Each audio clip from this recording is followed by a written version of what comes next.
जय जगन्नाथ। देवस्नान पूर्णिमा दिन 108 गरा शीतल जल स्नान करी श्रीजीव माने ज्वर पड़ती। ता परदिन ठारू नेत्रोत्सव जाए उपचार हेउथिबारु महाप्रभुଙ୍କ पाखरे अवसर न थाए भक्तों को दर्शन देवाई।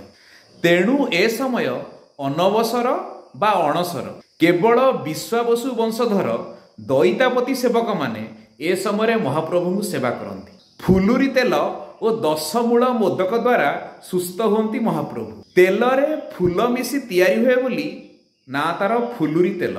घणा पेड़ा राशि तेलरे बेणा चेर, कृष्ण भोग धान और 7 प्रकार चेरमूली, मालती, किया, केतकी, बौल आदि 14 प्रकार फूल मिसाई अति बड़ी जगन्नाथ दास प्रतिष्ठित बड़ ओडिया मठ तरफ तैयारी हुए फुलुरी तेल।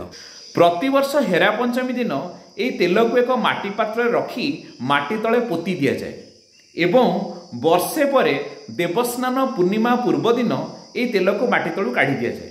बेल, गंभीरा, अंकरांती, जटामांसी, फणफणा, आगबथु, गोखरा, कृष्णपन्नी, शालपन्नी और लबिंकोली एही 10टी औषधीय वृक्षरू प्रस्तुत हुए 10 मूल मोदक और से सुस्थ हुंती महाप्रभु। अणसर समय ब्रह्मगिरी पीठस्थ अलारनाथ दर्शन परम सौभाग्यर कथा। जय जगन्नाथ।